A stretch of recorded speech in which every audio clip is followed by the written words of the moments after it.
Hallelujah. Mo kí gbogbo wa kú ojúmọ́ láti ibi gbogbo tí a ti ń gbọ́ mi.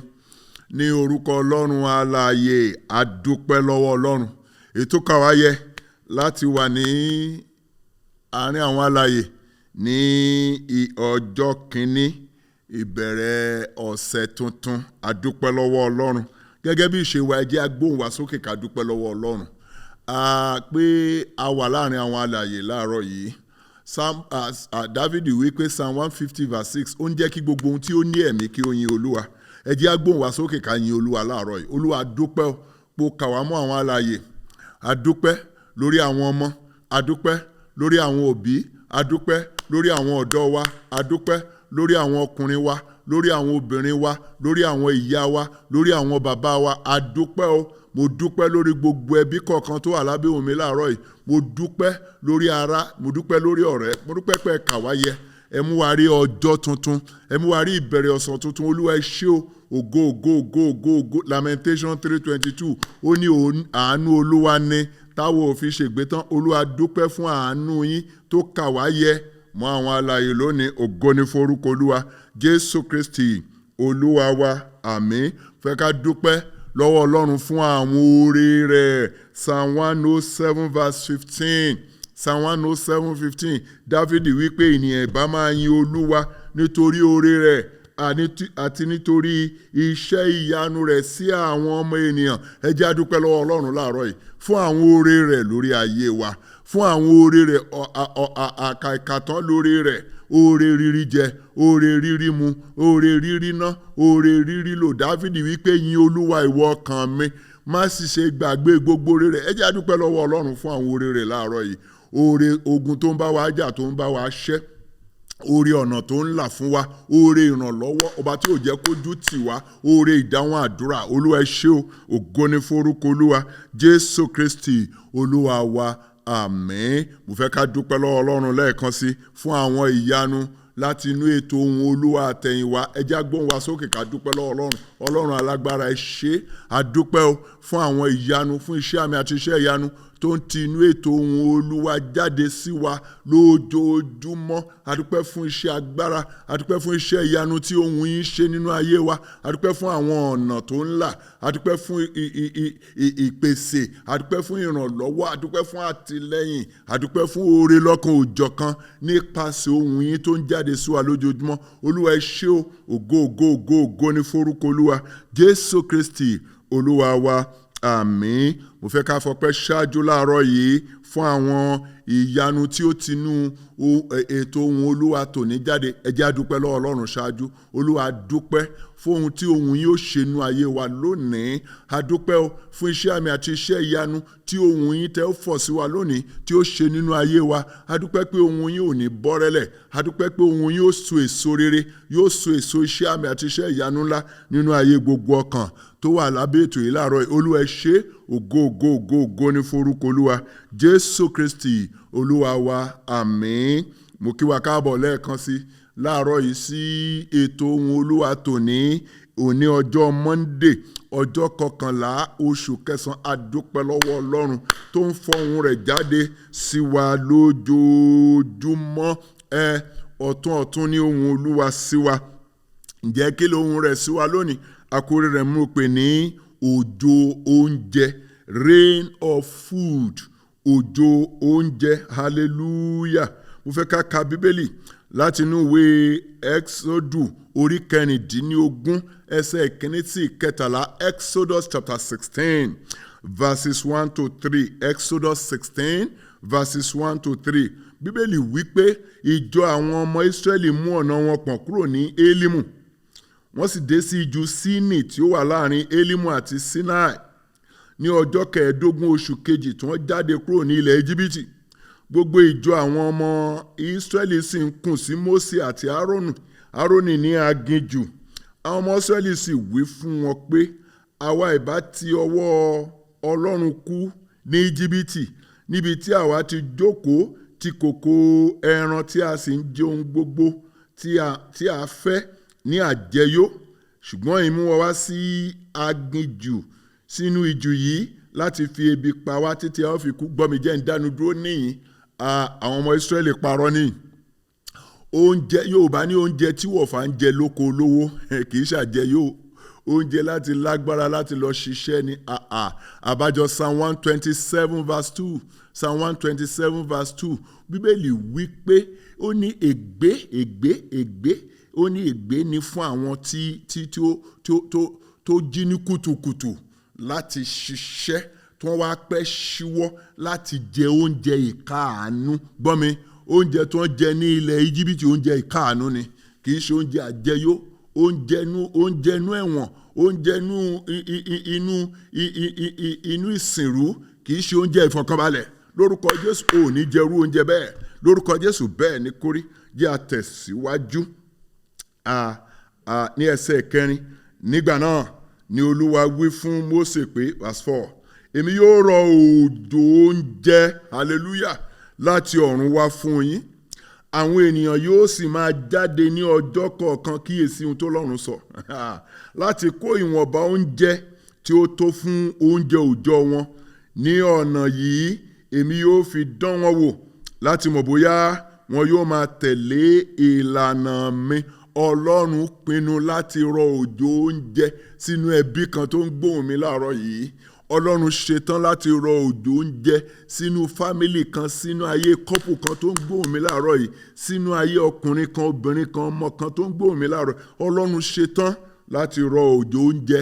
Ẹsẹ̀ 5, ní ọjọ́ kẹfà kí wọ́n kó ìlọ́po méjì èyí tí wọ́n ń kó ní ojoojúmọ́ tẹ́lẹ̀. Mósè àti Áárónì sọ fún gbogbo àwọn ọmọ Ísírẹ́lì pé ní ìrọ̀lẹ́ ẹ̀yin ó mọ̀ pé Olúwa ni ó mú yín jáde láti Íjíbítì wá. Ní òwúrọ̀ ẹ̀yin yóò rí ògo Olúwa. Mo sọ ní orúkọ Olúwa, ẹnìkan tó ráyè ṣàmì kí ilẹ̀ òní tó ṣú, ó rí ògo Olúwa. Lórí iṣẹ́ rẹ ó rí ògo Olúwa. Lórí òwò rẹ ó rí ògo Olúwa. Lórí àwọn ọmọ rẹ ó rí ògo Olúwa. Lórí project yẹ ó rí ògo Olúwa. Lórí contract náà mo ní ó rí ògo. Lórí application rẹ lórúkọ Jésù ó rí ògo Olúwa. Lórí iṣẹ́ ìránṣẹ́ rẹ ó rí ògo Olúwa. Ìránṣẹ́ Ọlọ́run tó ń gbọ́ mi lónìí, lórí ìgbéyàwó rẹ ó rí ògo Olúwa. Ẹ̀yin òbí, lórí àwọn ọmọ yín kí ilẹ̀ òní tó ṣú lórúkọ Jésù ẹ ó rí ògo Olúwa. Hallelujah. Mo ní hallelujah. Jẹ́ ń tẹ̀síwájú ẹsẹ̀ 6. Mósè sì tún wí pé ẹ̀yin mọ̀ pé Olúwa ni nígbà tí ó bá fún yín ní ẹran ní ìrọ̀lẹ́ àti gbogbo oúnjẹ tí ẹ̀yin ń fẹ́ ní òwúrọ̀, nítorí kíkùn tí ẹ̀yin ń kùn sí. Ta ni àwa? Ẹ̀yin kò kùn sí àwa, Olúwa ni ẹ̀yin kùn sí. Ẹsẹ̀ 9. Nígbà náà ni Mósè sọ fún Áárónì pé sọ fún gbogbo ìjọ àwọn ọmọ Ísírẹ́lì pé ẹ wá síwájú Olúwa, nítorí òun ti gbọ́ kíkùn yín. Ó sì ṣe bí Áárónì ti ń bá gbogbo ìjọ àwọn ọmọ Ísírẹ́lì sọ̀rọ̀, wọ́n sì bójú wo ìhà ijù, sì kíyèsí ògo Olúwa sì farahàn ní àwọsánmà. Mo sọ lẹ́ẹ̀kan sí, ògo Olúwa ó farahàn nínú ayé rẹ. Ayé ó rí ògo Olúwa. Mo ní gbogbo èèyàn ó rí ògo Olúwa lórúkọ Jésù bẹ́ẹ̀ ni kórí. Ẹsẹ̀ 11 verse 11. Olúwa sọ fún Mósè pé èmi ti gbọ́ kíkùn àwọn ọmọ Ísírẹ́lì. Sọ fún wọn ní àṣálẹ́ ẹ̀yin yóò jẹ ẹran, àti ní òwúrọ̀ ẹ̀yin yóò jẹ oúnjẹ. Nígbà náà ni ẹ̀yin yóò mọ̀ pé èmi ni Olúwa Ọlọ́run yín. Ọ̀rọ̀ Ọlọ́run sọ fún wọn náà láàárọ̀ yìí pé ọ̀wọ́n oúnjẹ, ìyàn oúnjẹ dópin nínú ẹbí rẹ láti àárọ̀ yìí lọ lórúkọ Jésù bẹ́ẹ̀ ni kórí. verse 13. Ní àṣálẹ́ ọjọ́ náà ni àwọn àparò fòdé. Hallelujah. Mo sọ fún wa jọ́ òní, ẹran lásán kọ́ lẹ́ran àparò, ẹran tó dùn ni.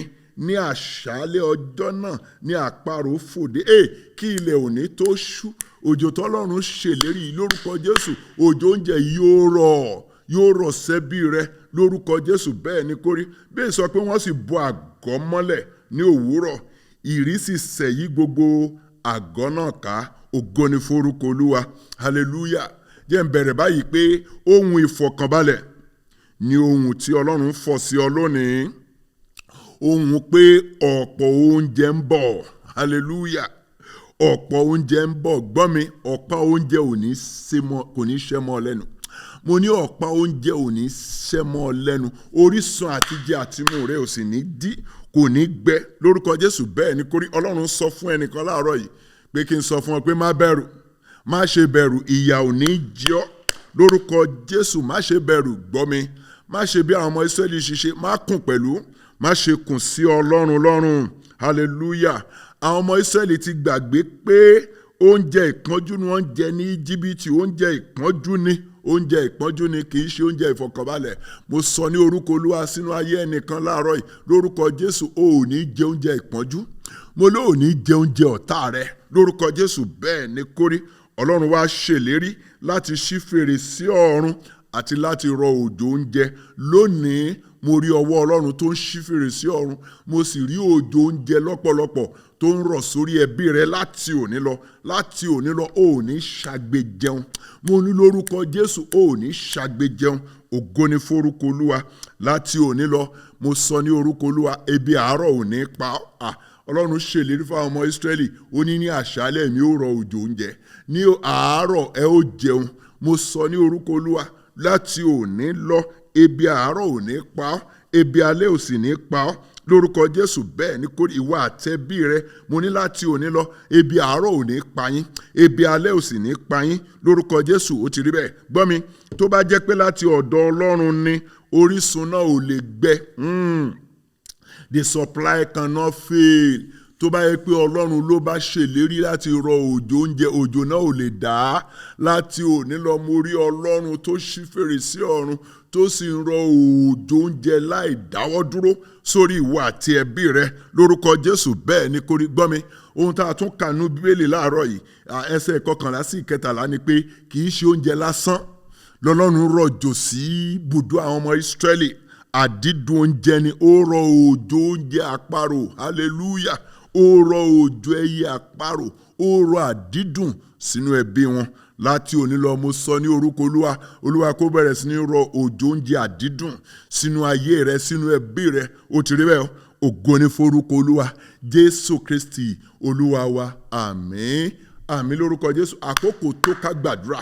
Fẹ́ ká tóra ká gbàdúrà láàárọ̀ yìí. Ó sọ pé Olúwa máa ṣe orísun mi láti òní lọ.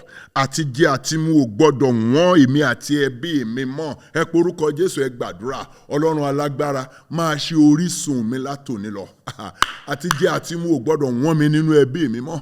Kò gbọdọ̀ wọ́n àwọn ọmọ mi, kò gbọdọ̀ wọ́n èmi àtaya àtàwọn ọmọ, àtẹ̀gbọ́n àtàbúrò àtìyá.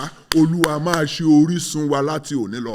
Máa ṣe, continue to be our sources from today. Àti mu àti jẹ àti mu ò gbọdọ̀ wọ́n wa mọ́ láti òní lọ. Landekerebo lè brazuze. Olúwa máa ṣe orísun wa láti òní lọ. Ògo ni forúkọ Olúwa.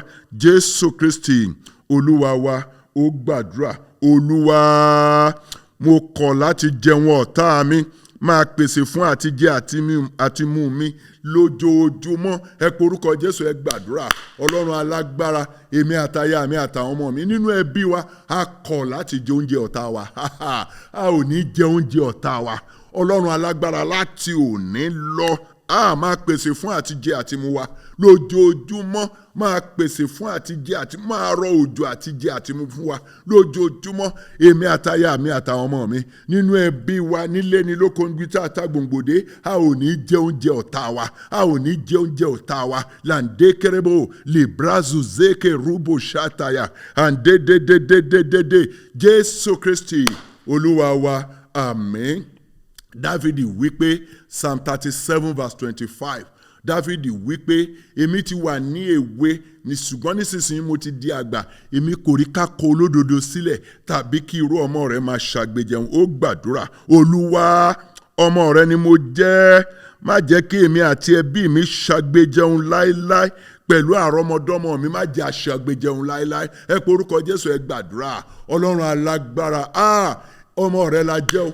Èmi àtaya àtàwọn ọmọ nínú ẹbí wa, Olúwa, ọmọ rẹ la jẹ́. Láti òní lọ, èmi àti gbogbo ẹbí mi àti àrọ́mọdọ́mọ wa, Olúwa má jẹ́ àṣàgbéjẹun láéláé. Má jẹ́ àṣàgbéjẹun láéláé. Mi ò ní ṣàgbéjẹun. Aya mi kò ní ṣàgbéjẹun. Àwọn ẹ̀gbọ́n àwọn àbúrò ìyàwó ò ní ṣàgbéjẹun. Gbogbo ibi tá a rú èdè tá a ta gbòǹgbòdé, a ò ní ṣàgbéjẹun. Àrọ́mọdọ́mọ wa ò ní ṣàgbéjẹun láéláé.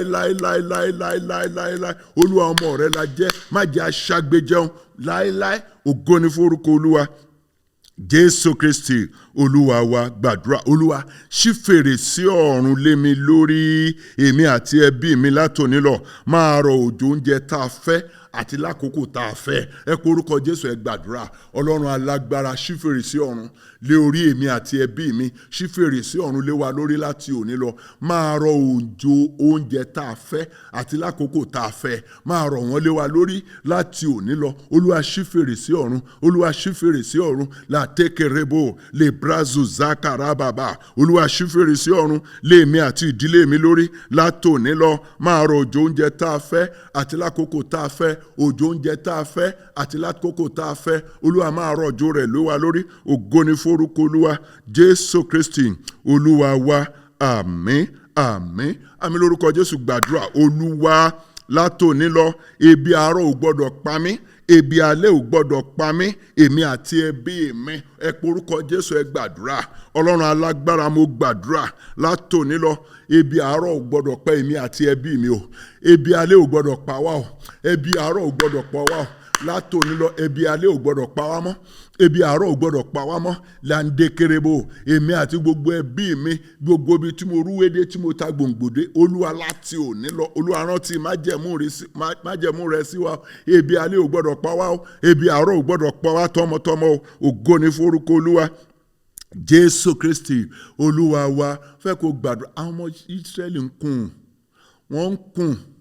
Tẹ́bi bá sì ń pààyàn yóò máa kùn lóòótọ́. Wọ́n ń kùn, ṣùgbọ́n wọ́n fẹ́ kó gbàdúrà. Olúwa fòpin sí àròyé kòtókòká nínú ẹbí mi látòní lọ. Máa rọ òjò oúnjẹ tá a fẹ́ fún wa lójoojúmọ́, lójú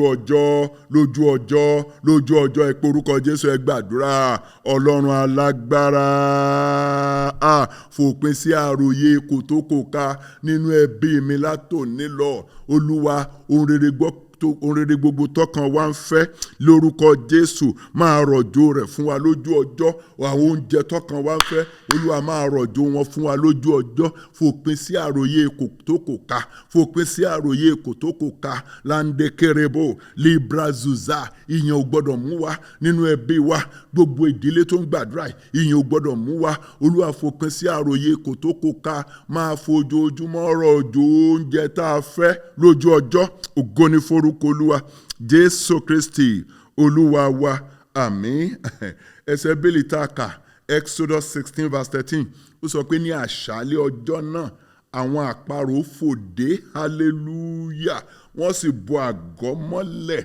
Àwọn àparò fò dé ní òwúrọ̀, ìrísísẹ̀ yí gbogbo àgọ́ náà ká. Fẹ́ kó gbàdúrà. Olúwa máa fi àdúdùn oúnjẹ bọ́ èmi àti ẹbí mi yó látòní lọ. Jẹ́ ká máa jẹ àdídùn tọkàn wa ń fẹ́. Ẹ pe orúkọ Jésù, ẹ gbàdúrà. Ọlọ́run alágbára, gẹ́gẹ́ bó ṣe ṣe fún àwọn ọmọ Ísírẹ́lì, ó rọ òjò ẹyẹ àparò sí ibùdó wọn. Olúwa máa rọ òjò oúnjẹ àdídùn sínú ẹbí mi látòní lọ. Láńdrébó sotaraba, yékétékétékétékété. A ò ní jẹ ìkorò, a ò ní jẹ ìyà. Léndékèrèbò làbrazùzé. Olúwa máa fi àdúdùn oúnjẹ bọ́ èmi àti ìdílé mi yó látòní lọ. Máa rọ̀jò oúnjẹ àdídùn sínú ẹbí wa. Máa fi àdídùn oúnjẹ bọ́ wa yó látòní lọ. Láńdrékótókóròbòbò. Ohun rere gbogbo tọkàn wa ń fẹ́, gbogbo àdídùn tọkàn wa ń fẹ́, Olúwa máa rọ̀jò wọn sínú ayé mi, sínú ẹbí mi látòní lọ. Ògo ni forúkọ Olúwa. Jésù Kristi Olúwa wa. A ó gbàdúrà. Olúwa, nípasẹ̀ ohùn rẹ, jẹ́ kí òpin dé bá ọ̀gbẹlẹ̀ àti ìyàn oúnjẹ nínú ẹbí mi látòní lọ. Ẹ pe orúkọ Jésù, ẹ gbàdúrà. Ọlọ́run alágbára, nípasẹ̀ ohùn rẹ tó jáde sí mi lónìí, jẹ́ kí òpin dé bá ìyàn. Jẹ́ kí òpin dé bá ìyàn àti ọ̀gbẹlẹ̀ oúnjẹ nínú ẹbí mi látòní lọ. Landrebo, let an end come to famine. In the name of Jesus, let an end come to every form of scarcity. Ledeke in my family as from today. Olúwa, jẹ́ kí òpin dé bá ọ̀gbẹlẹ̀ àti ìyàn oúnjẹ nínú ẹbí mi, nínú ẹbí gbogbo ọkàn tó ń gbàdúrà láàárọ̀ yìí. Lórúkọ Jésù, Olúwa ṣe bẹ́ẹ̀. Ògo ni forúkọ Olúwa. Jésù Kristi Olúwa wa. Àmín. Àdúrà tó gbẹ̀yìn rèé. Àdúrà ojú àwo làwo fi gbọ́bẹ̀. Do it yourself. Fẹ́ kó gbàdúrà. Olúwa, orísun àtijẹ àtimú mi ò gbọ́dọ̀ gbẹ láéláé. Dáàbò rẹ bo orísun àtijẹ àtimú wa látòní lọ. Ẹ pe orúkọ Jésù, ẹ gbàdúrà. Ọlọ́run alágbára, mo gbàdúrà láàárọ̀ yìí fún èmi àti ìdílé mi àti gbogbo ọkàn tó ń gbàdúrà yìí. Orísun àtijẹ àtimú wa ò gbọ́dọ̀ gbẹ láéláé, kò gbọ́dọ̀ gbẹ, kò gbọ́dọ̀ gbẹ. Olúwa dáàbò bo orísun àtijẹ àtimú wa. Landrebo sata, protect our sources of supply. Protect our sources of supplies. Our sources of supplies must never dry up. Lendekerebo, Olúwa dáàbò bo orísun àtijẹ àtimú. Dáàbò bo iṣẹ́ mi, dáàbò bo owó mi, dáàbò bo career mi, dáàbò bo business mi, dáàbò bo investment mi o. Olúwa, orísun àtijẹ àtimú wa, Olúwa dáàbò bo, má jẹ́ ó gbẹ láéláé. Ògo ni fún orúkọ Olúwa, Jésù Kristi, Olúwa wa. Àmín, àmín, àmín lórúkọ Jésù Kristi. Mo gbàdúrà bẹ́yìn èèyàn yìí ṣe wí lórúkọ Jésù kó rí bẹ́ẹ̀.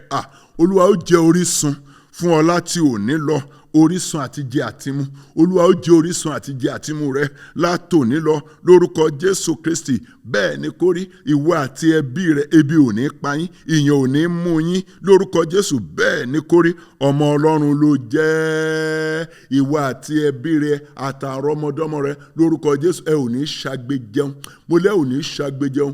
Ọlọ́run fúnra rẹ̀ kó ṣí fèrèsé ọ̀run láti òní lọ, kó bẹ̀rẹ̀ sí ní rọ òjò oúnjẹ tọ́kàn yòòyàn yìí fẹ́, àdídùn oúnjẹ. Bẹ́ẹ̀ sọ pé ẹyẹ àparò rọ̀ sí ibùdó àwọn ọmọ Ísírẹ́lì yìí ká wọn. Láti òní lọ, Olúwa kó fi àdídùn oúnjẹ kó fi yí ìwọ àti ẹbí rẹ ká lórúkọ Jésù. Bẹ́ẹ̀ ni kó rí. Àròyé kò tó kò ká, àròyé kò sí, ó dópin nínú ẹbí rẹ. Láti òní lọ, ẹ ó ní ànító àti àníṣẹ́kù ohun rere gbogbo tọkàn yín fẹ́ jẹ lórúkọ Jésù. Ti rí bẹ́ẹ̀. Ògo ni forúkọ Olúwa. Mo ní ògo ni forúkọ Olúwa. Mo sọ ní orúkọ Olúwa láti òní lọ nípasẹ̀ ohun Ọlọ́run tó jáde sí ọ lónìí. Òpin dé bá ọ̀gbẹlẹ̀.